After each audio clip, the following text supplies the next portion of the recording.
How many of you here are registered to vote? Show me with your hands. Pretty good. How many of you are going to vote? That's better. Keep the hands up.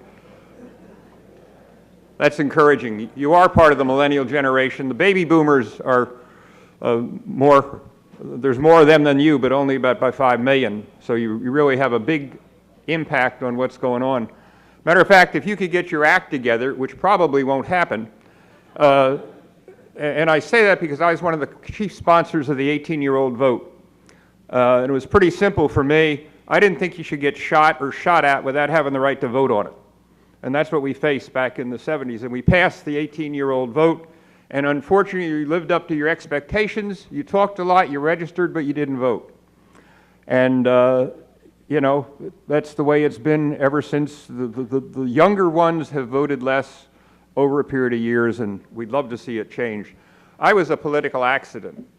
I had no idea. I'd never seen a congressman. And when I got back from the Navy and came back home, here I was with no business.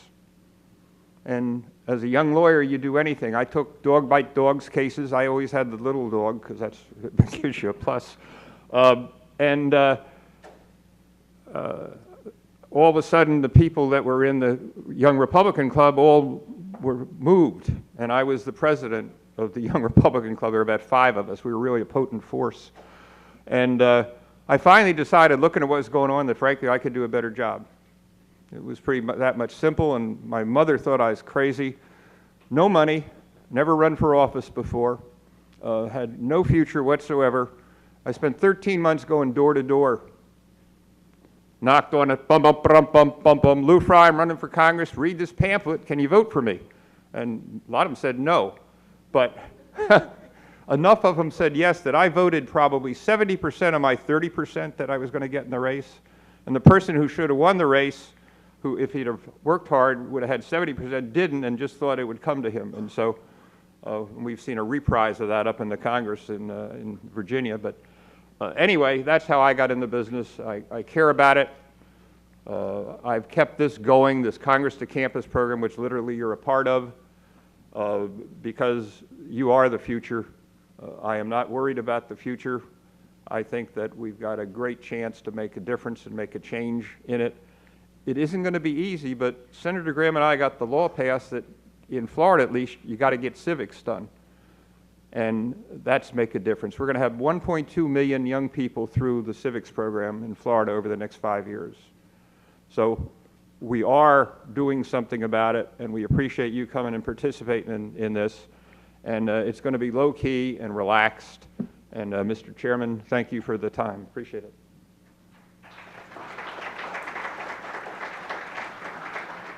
Thank you, Lou. Now we're going to get into some of the things that we formed the panel for. And I want to say first, how many people think that we've got the greatest country in the world? And I think that's why we're all here, and that's why your input is so important as we move forward. And remember, we'd love to have you be advocates. Talk it up when you go home, because we need more voices out there. The subject for us to deal with in our panel is reducing the deficit and investing in the future. Can we do both? Well, most of us would say, yeah. But you're going to have a chance with this little game that we play to figure it all out. Tough decisions, and it's going to be a lot of fun. So Jason, you're next. You're first.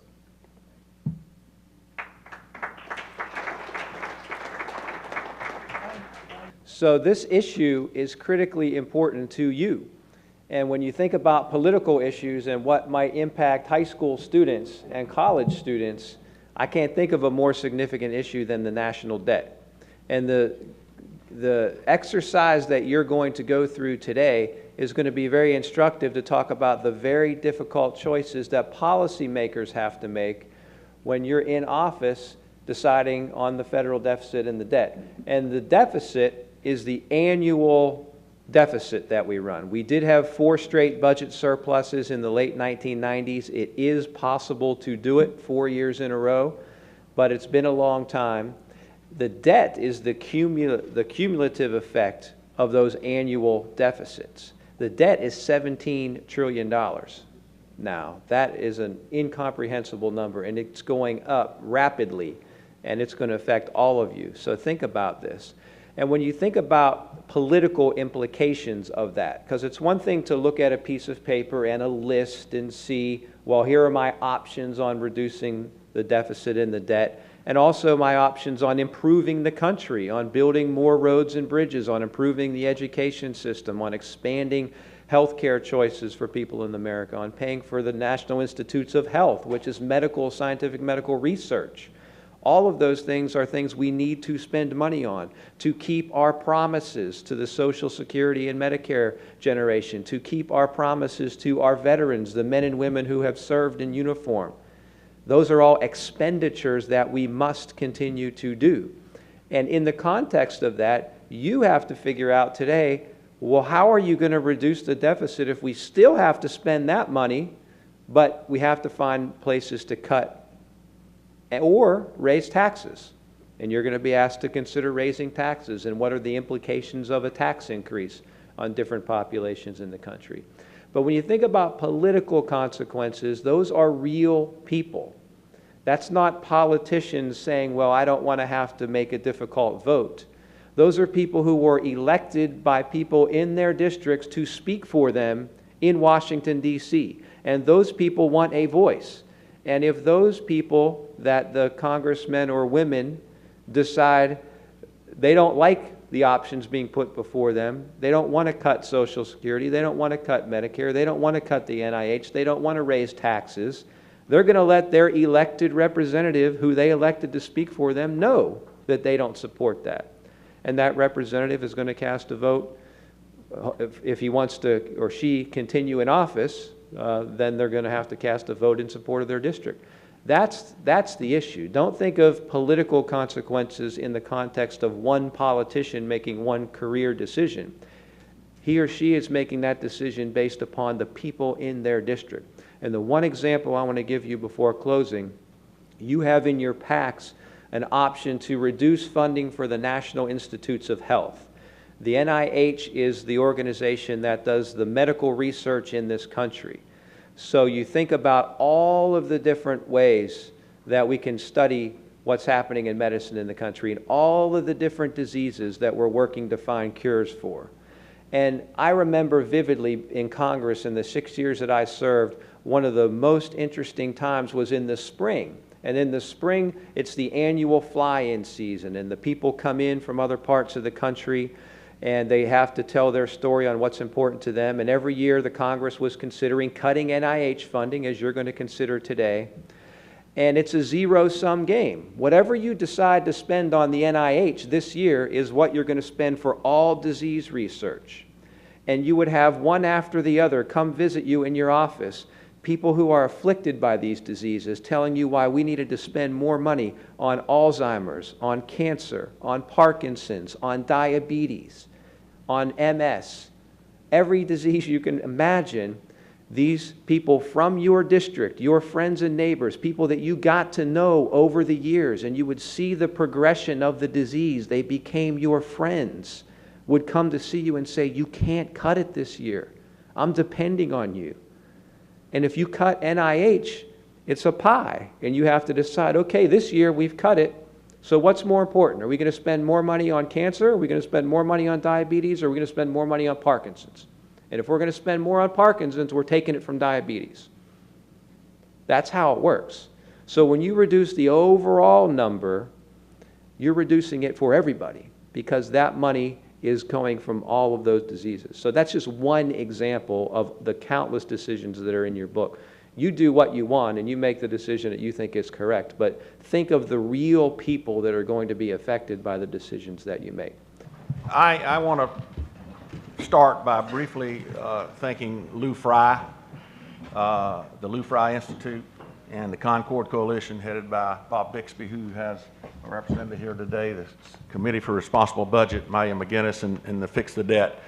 for the work that you're doing around the country on this issue. Ladies and gentlemen, I want to be very succinct and tell you that I want you to think of 3 words as you go through this exercise. Long-term planning. Long-term planning. This issue that we have in front of us is not about people that look like me or like Lou Frey with the gray hair. We're going to be okay. Blonde, yeah, okay. We're going to be okay. This is about you and your children and what kind of America that they live in and what kind of opportunity they have to live in and lead the leading economy in the world. Okay? So just remember, long-term planning. Now I want to be very, I want to tell you a personal story about long-term planning. And think about the history of this country. As Lou said earlier, I farm. My great-great-grandfather came to North Florida in the 1830s with nothing, and he settled on a piece of land and he started clearing it and he started farming. That's about 180 years ago. I still own that piece. I'm still on that piece of land farming it. Let me tell you why.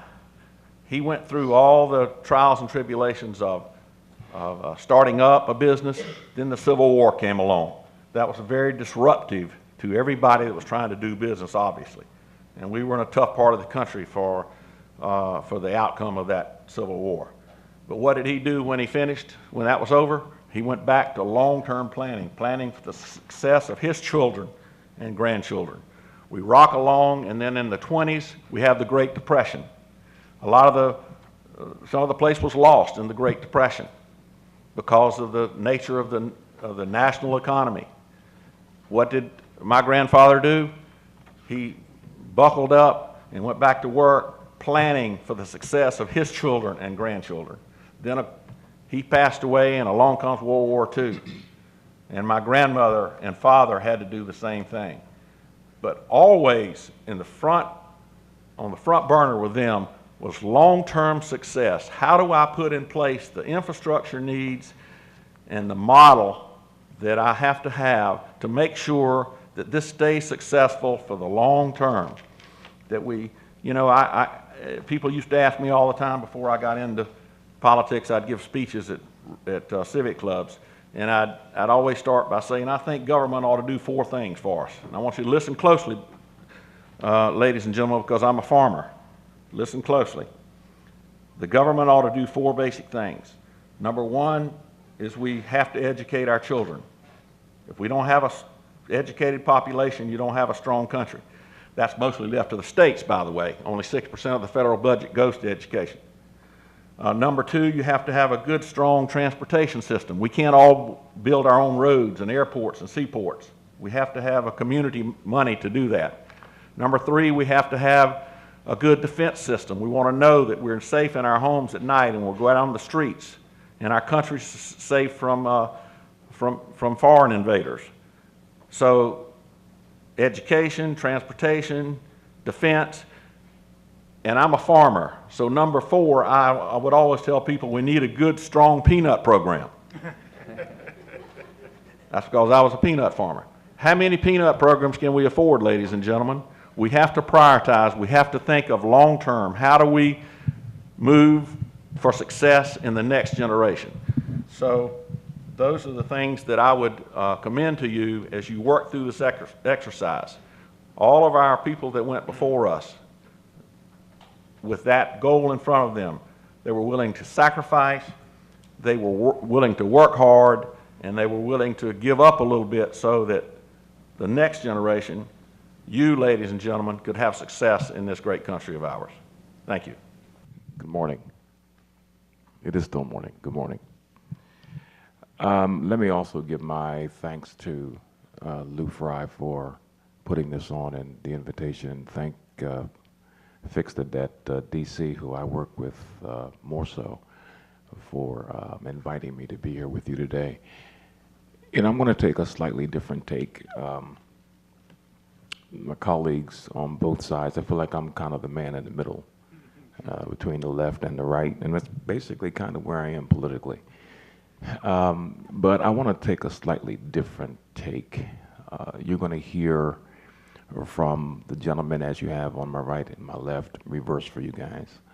You're going to hear more information following my remarks about the numbers, the priorities, what the playing field looks like fiscally, how cheap money is right now to be borrowed, and how that's a ticking time bomb because if interest rates rise 1%, it's another trillion added to the deficit. I could go into drilling down on the numbers, but in baseball you have a cleanup batter. The cleanup batter is a person who bats fourth, because if everybody else gets on base, they have the ability to hit a home run and knock everybody in. At Fix the Debt, our cleanup batter is Mark Goldwine. Mark's over in the corner there. If I were to drill down and mess it up, he's the cleanup batter. He can come and knock everybody in.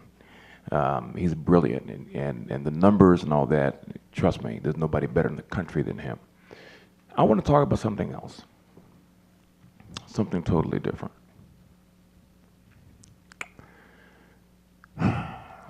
You are the millennial generation, and there's a narrative about you that you have to fix. You're in a box.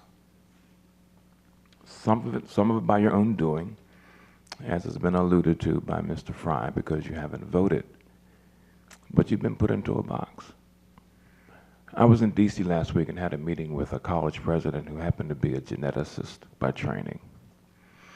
And I was introduced as, Reverend Allan Newman, and so we began talking about different things, which was actually not about genetics. But at the very end of it, she said, well, I'm a geneticist by training and so forth and so on. And so I said, can I ask you a question about that? She said, sure. I said, were you surprised by how reverse transcriptase totally kicked out the orthodoxy of how DNA code is written into protein? She said, yeah.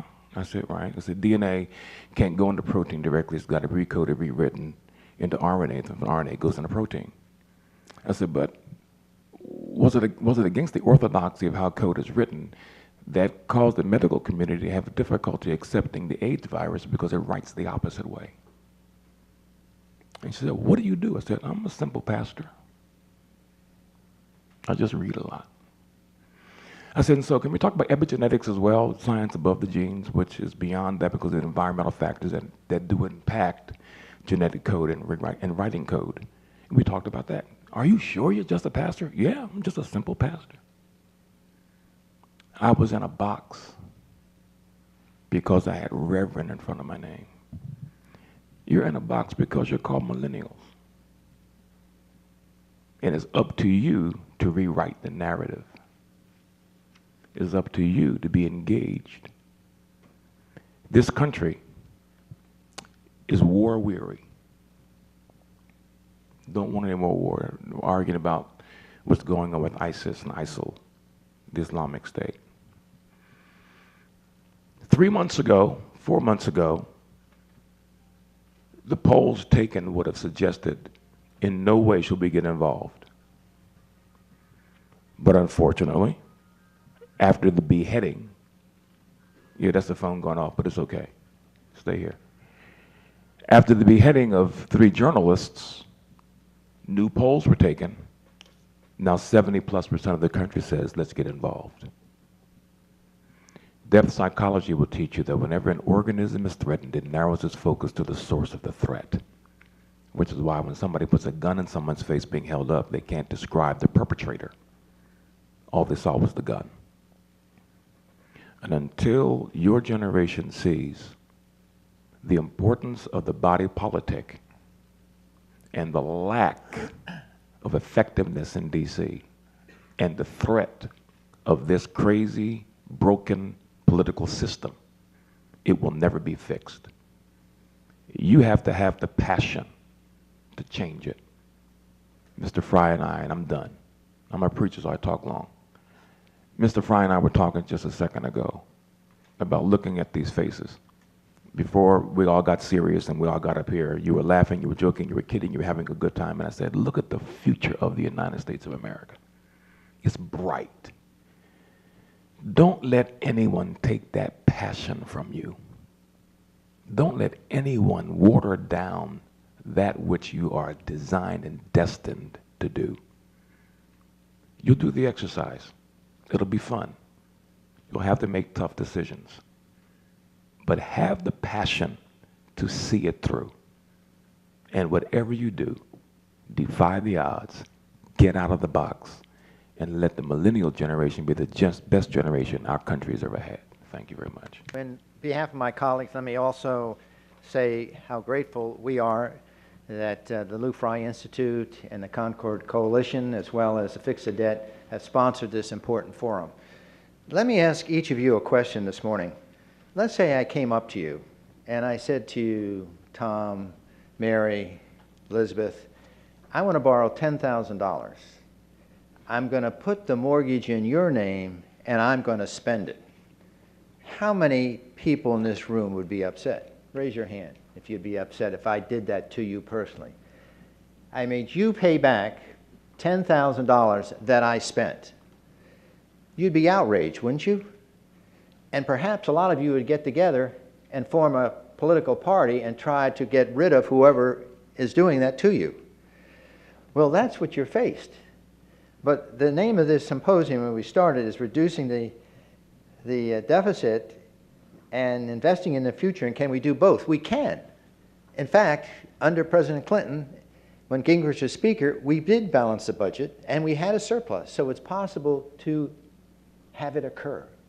But the problem is we have continued to increase this deficit so it's almost $18 trillion, and your generation is going to have to pay it back. I just briefly want to tell you, though, this is not a new problem in this country. I think Lou Frey mentioned that after, or someone did, after World War II, we had a huge deficit. Even 230 years ago, when we came out of the Revolution, we had a huge debt. We could not pay back France, who provided so much money to us to help us win the Revolution.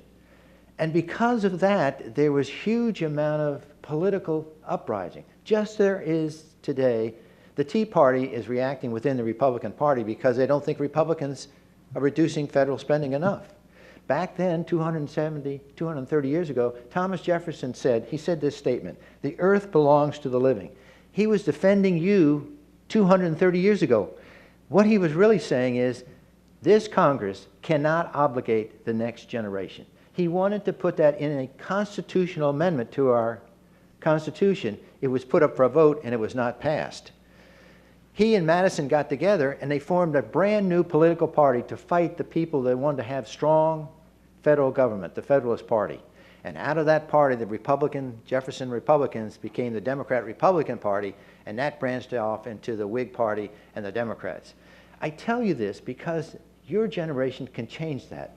What you're doing today is so important. Take this exercise extremely seriously. You're going to see on a level of how to protect your own net worth by trying to balance this budget and saying to yourself, I will not let the next generation be obligated for my generation. That's what Thomas Jefferson wanted to do. That's what Madison wanted to do. And today, through this exercise, this important little gathering this morning, you're going to tackle the problem to protect the next generation. Thank you. The Reverend Newman just talked about how there was no support in a war-weary country for going to war until there were beheadings shown on television. A couple of years ago, when asked what is the greatest threat to the nation, the Secretary of Defense said, the national debt. He didn't say terrorism. He didn't say nuclear war with Russia or some other entity. He said the national debt. So why isn't there a response from the public to this issue of the national debt? Because there isn't anything dramatic like beheadings on television. It's a gradual thing that gradually erodes the economic well-being of the country and gradually dumps on you the bills that were rung up by my generation.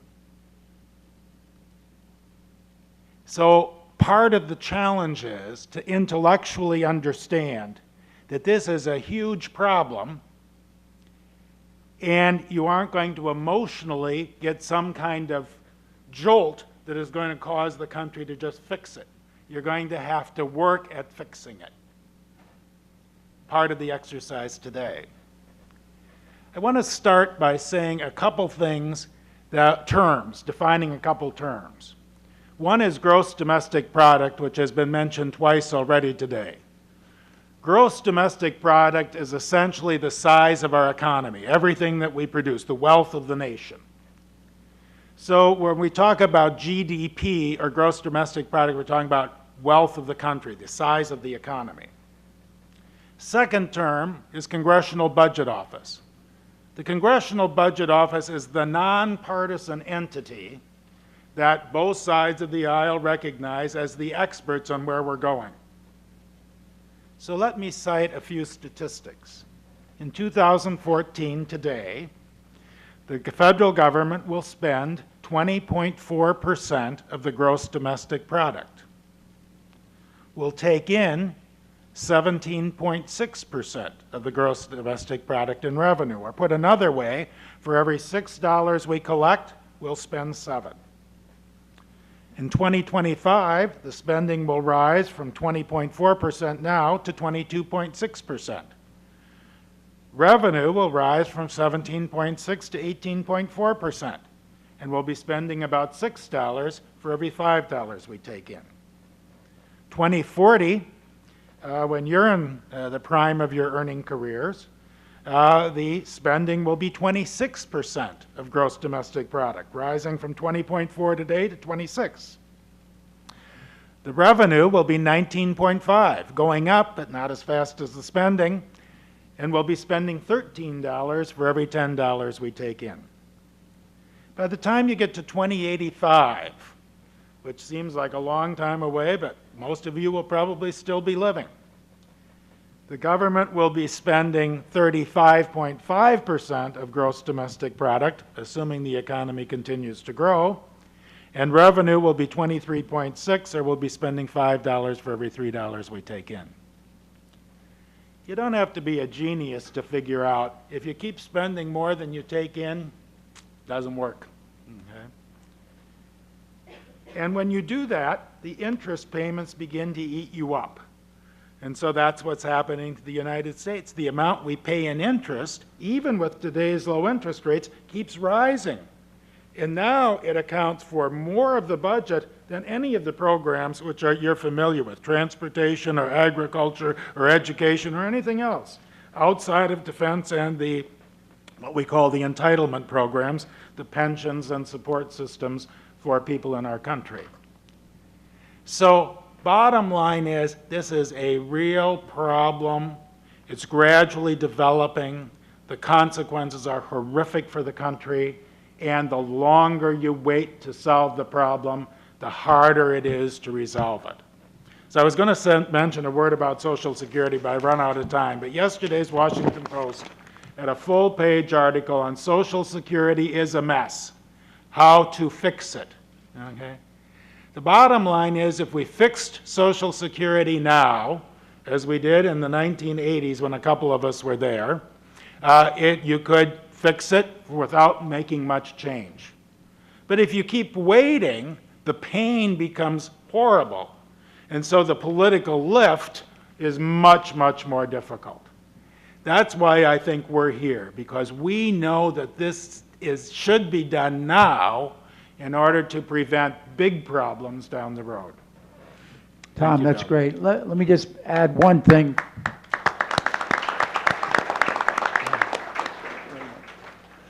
Just to add one thing, the disabilities piece of the Social Security program goes broke in 2 years. Yes. The Social Security program itself is in danger of going broke in 1933. So they're very serious issues.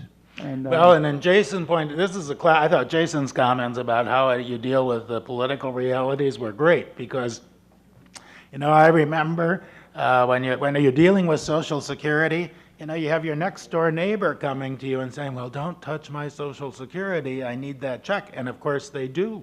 They do. The problem is if you don't address it somewhere along the line, that check isn't going to be there for those people.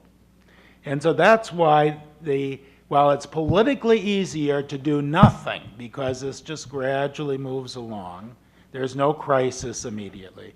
It is just the wrong thing to do for the country because the problems just get worse. I hope we've set the stage for some questions. We're going to take about 20 minutes of questions from all of you. And so fire away, raise your hand, and we'll try to be fair to everybody. How much have you embraced fixing Social Security, Medicare, and Medicaid from their plan? Do you support their specific things, or have you come up with, you know, your own plan?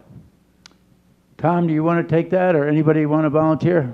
Tom? Well, all of us are individuals, and I think all of us would have different things that we would prefer to do to deal with the national debt problem than all the specifics of the Simpson-Bowles issue. But I think the reality of life is that when you're as you'll find in your tables later on today, if you're going to reach a solution to this problem, everybody has to compromise. There has to be give and take. So when we did the Social Security fix in the 1980s when I was in Congress, ancient history, of course, not all of us supported all of the things that were done. But as a whole, you said, this is better than doing nothing. So you voted for it. So if I can divert for a second, this is part of the problem with Congress today, is that in Congress today, the system isn't working, in part because the members don't have a chance to offer amendments and work in committee and subcommittee to try to be part of the process that develops a package. So you should be able to get your idea voted on in subcommittee or committee or on the floor. Today, that generally isn't happening. And that's one of the reasons it's hard to get people together. So if at your table we said to you, here's the plan, vote yes or no, you'd all find 10 reasons to vote against it. But when you get a chance to talk about it and work through it and offer your ideas, even if some of your ideas lose, you might vote for the whole thing at the end because you were part of the process. And part of our difficulty at the moment is the processes in Congress have broken down. Hey, Bill, let me just add a few things here. The Bowles-Simpson was never brought to the House floor or the Senate floor. Don't you think that's interesting? Here, the President asked them as a commission to come up with a solution, yet it was never brought to the floor. Well, the question is why? Well, Republicans didn't want it because it raised taxes, and the Democrats didn't want it because it reduced spending. So within that framework, that creates a political, shall we say, barrier for getting things done. The Republicans are always talking about don't raise taxes, we can reduce spending. The Democrats are always saying you can't reduce spending because it's going to hurt people. So the fact that it never got any further than the commission shows you that there's not the political will. And I'm just so disappointed that it was not put on the House and Senate floor so that all of Americans could see who's willing to compromise for the larger good. Let me add. Okay. I'm sorry. Okay, go ahead. But we've got to keep the answers short if we can, because there's a student over here. Okay. Just very briefly, you heard about political wealth. That's really the question. That's really the issue. At the end of the day, Simpson-Bowles, Riddland, Domenici, the bottom line is, around the edges, there's not a whole lot of difference. The bigger picture is that everything's got to be put on the table, and people don't like their sacred cows being slain. That's the problem.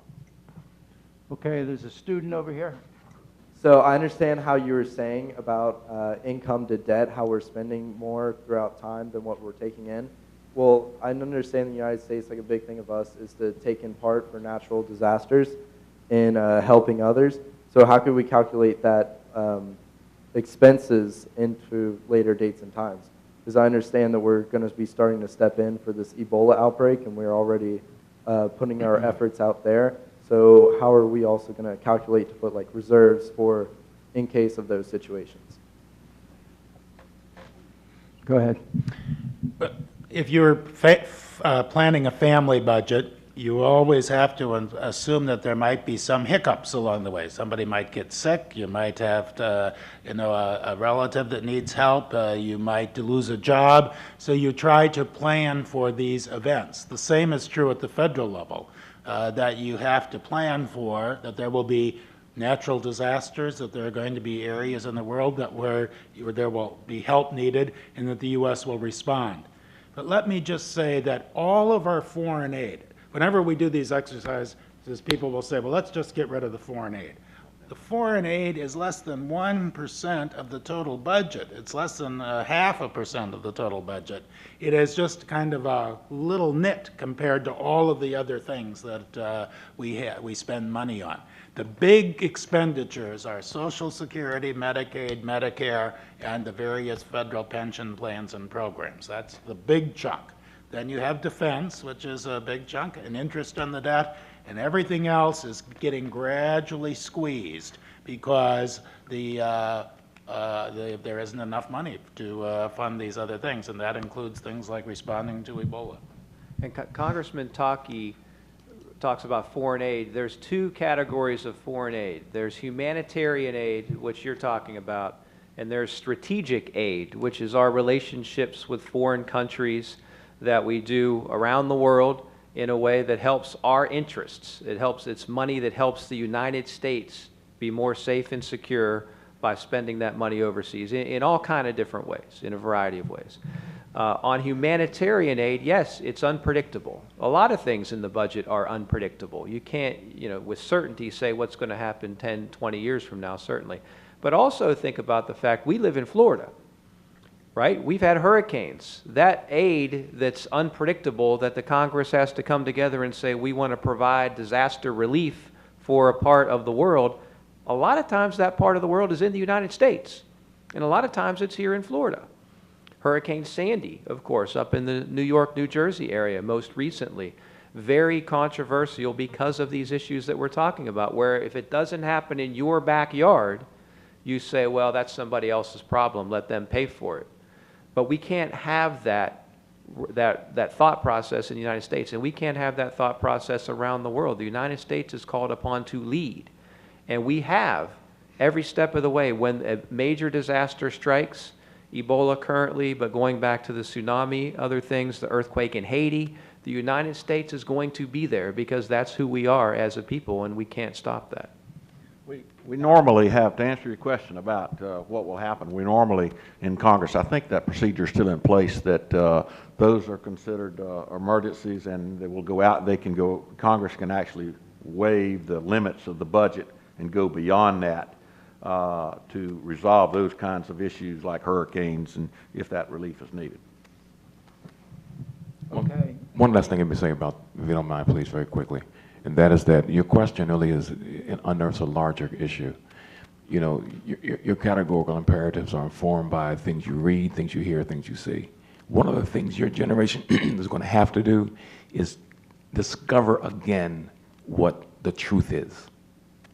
Don't go through confirmation, don't use confirmation bias like we have. We believe one thing, so we go to Fox. We believe something else, we go to MSNBC. Don't do that. Stop that craziness. Get your own facts so that you can cut through all the, I can't say that on, I'm sorry. You can cut through all the nonsense and get to the truth so that the truth is what drives what you want to fix, not political talking points. That's extremely important because welfare, which you hear a lot about, is also an infinitesimally small percentage of the budget.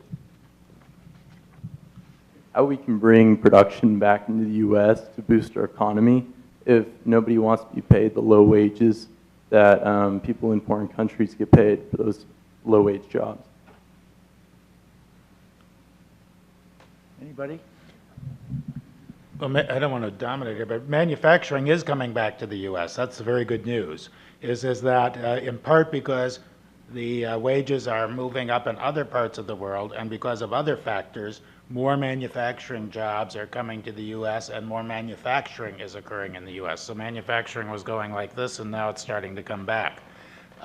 We still have issues to deal with in the U.S. In order to make that better, But obviously, growing the economy is really critical to dealing with this national debt issue. Let me just add, in the United States, the tax rate on corporations is 35%.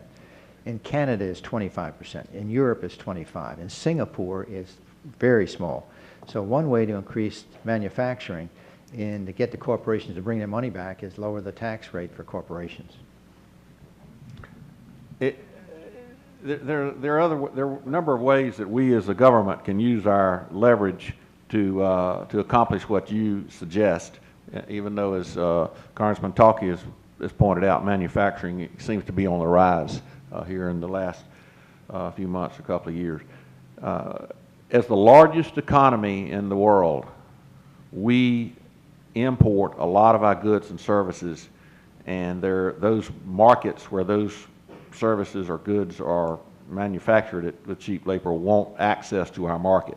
So if we're smart about the way we use our trading laws, then we can have an effect on those, and we have done that in the past. So, and again, as Congressman Stearns has pointed out, create a business-friendly environment for your manufacturers to exist. I want to throw out one more example of how lucky we are in terms of our future. On energy, we will soon be an exporter instead of being importing the energy we had before, the balance of payments. It's going to change the dynamics of our trade dramatically. So I think there's a lot of good things on the horizon as well. I think there was a question over there. Most of the deficit reduction programs tend to focus around cutting programs and not necessarily like causing employment and growth.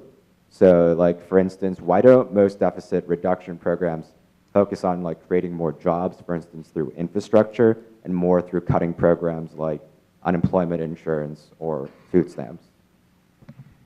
Good question. Politics. It's pure politics. At the end of the day, that's why. You know, growth, you can't cut your way to prosperity. We've got to grow our way to prosperity. And unfortunately, the political will isn't there to do what is absolutely correct and what's right. It's just purely, and I may be oversimplifying it, and someone else can take a stab at it, but a lot of it is just pure politics. Back to your statement, yes, our economy has changed. And, you know, we're trying to arrange the deck chairs on the Titanic. We're not willing to take a look at really what's going on. Because oftentimes we are misinformed as to what the truth is. I keep going back to that. You guys have got to discover what the truth is and not get it from these crazy media outlets. Let me just follow up. Reverend Newman said it's all politics. To a certain extent, that's true. But depending upon which party you're in, you have a different perspective on this. But the bottom line is, I think almost both parties would agree that lowering taxes for small businesses or providing increased depreciation for small businesses or giving small businesses, which are where the bulk of the new jobs are, tax advantages would help. And also, you know, I think in many respects that we have to understand that this is still, even though we have a lot of state controls, it's a laissez-faire economy, so that this will take care of itself if you lower the barriers for small businesses to succeed. And I know when I was in Congress, we had lots of small business bills, but they never got through Congress. They never got to the president. They were offering so many incentives for the small business where we should focus, and I think your point's well taken. In the spirit of the exercise, I will dispute or debate friendly with Cliff for a little bit. We were in Congress in 2009 when the economy nearly collapsed in the country, and we passed what was called the stimulus bill. That was the vernacular. It had three components to it, about a third of $800 billion. A third of it was to preserve jobs for people who were about to lose their jobs currently, public employees, teachers, firefighters, people like that. About a third of it was tax cuts, the things that Cliff is talking about. And about a third of it is what the question was about, direct investment in our economy, getting people back to work, building roads and bridges, building ports, expanding airports, building schools, renovating things all across the country. And clearly what worked best was that, as far as getting people back to work, getting them employed. And then when you're done, you have something of long-term significance.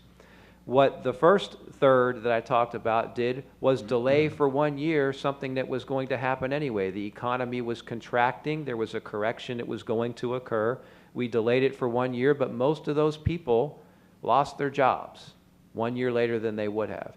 With the tax cuts, you can have a dispute on whether they worked or not, but they clearly did not have the long-term impact that that infrastructure investment had. All across the country, all 50 states benefited from that. So when you're thinking about your exercise, there is a category where you're going to have to talk about transportation and infrastructure and building roads and bridges. That's critically important to your future because you want to have a good infrastructure program, but you also want to grow the economy. And I think the question is right on target. Go ahead. Go ahead. Let me just say why I say it's politics. And I don't want to, debate this too much, but it goes back to politics very simply, because many of the things that are generally believed, there's another side of it. Yes, we do have we have the highest tax rate for corporate taxes, but the effective tax rate is a different story altogether. Every corporation doesn't pay that. GE didn't pay any taxes last year, after the billions that they made. And there are a bunch of other companies in the same place because of loopholes. Do we have the political will, once again, to make the tough decisions? The second thing is politics. A very good friend of mine who was chairman of a high-speed rail, we had a conversation in which we had a discussion as to why didn't the governor accept that money. 30,000 jobs. You know what the answer came down to? Politics. They didn't want the president to get a win. That's the kind of stupidity we have to end in Washington, on both sides of the aisle. Your generation has the lousy burden of fixing this mess. You've got to fix this mess. We've created it, and we're not just dumping on you the fiscal problem, we're dumping on you the political problem too. Fix it. Rescue us from this mess we created. I've got one, go ahead. I just want to add a caveat to what the Reverend just said. I'm game. Let's go. My belief is that we have 435 members of the House and 100 members of the Senate. They reflect in many ways the country. You have some really bright people and you have some who aren't so bright. You have some crooks and you have people who are really honest. It's a pretty good reflection of the country in my view. And it reflects the country's views on most of the issues of the day. The country as a whole wants the problem solved, but the country as a whole is very divided as to how to solve the problem. And I think that politics should be looked at as the mechanism whereby we figure out how to solve problems where there are divisions. Politics at its best is the art of bringing people together and figuring out if you believe this and I believe that, how do we work together to do something? And so politics may be the problem, but politics is also the solution to the problem. And I think that your engagement in the political process makes it better. I've got one thought for the future I'd like to just throw out. I'd like to see us do a base closure commission process that would take care of unused, unneeded properties that we have around the world in the name of the government. Also, to take a look at the $1.6 trillion worth of stuff that we give away that's tucked into the tax reform process and finally deal with it. Also take a look at the fraud and the waste that we have in our government. Somebody mentioned the disability program. That would be a good place to start. We've got to this is low-hanging fruit. This is stuff that we could go after. This is stuff that we ought to have hearings for and we ought to get rid of. Anyway, that's a thought. Cliff? Bill, let me just tell you a sort of funny story here. You mentioned doing away with property. that perhaps the federal government has a huge amount of inventory of properties that are being poorly administrated. And even the president at one time said that we should do this. I was at a town meeting and I said, when the question was asked, do you think we should sell off some of the federal property that's not being used efficiently or is not, shall we say, prominently in need? And I said, yes. Do you know what the Orlando Sentinel headline about my town meeting was? Cliff Stearns wants to sell the Grand Canyon. So that's what you're faced with, some of these things. So that's why Bill's mention of a base closure commission like we did for the military bases, that's a great idea, Bill. And that would help us to sunset programs and also to do away with waste, fraud, and abuse programs that are perhaps going back 100 years. Okay, we have a student over here. Formerly a student. Former student. So I've got a quick question before we go to break and start the exercise. We've all been talking about very high-level things and how we need to fix them. Put yourself for a moment in the shoes of a junior or senior in high school, thinking about going to college soon. And I have a lot of other high priorities on the list, where my dorms are going to be, what classes I'm going to take, lots of other things to worry about. Why do these issues matter to me right now? Why should they be a priority? And what can I even do right now to start working toward that? This is a little bit about what I was talking about in my remarks. First, you need to worry about your future and the future of the economy of the United States and its impact on you generally. But more importantly, and more to the question, every line item in the budget, thousands and thousands of pages, a document literally this tall, page after page, line after line, every single line has a constituency. There is nothing in the budget by accident. You hear about things being snuck in that nobody knows about. Every line in that budget has somebody that's benefiting from it. So what you are thinking about as you're embarking on the next phase of your lives and you're thinking about college, right now your concern is going to be higher education, student loans, maybe housing, whatever's happening in your life. But that's your issue. So when the politicians in Washington and in Tallahassee start talking about cutting the budget for those items, you're going to pay attention because that's you and that's going to affect you.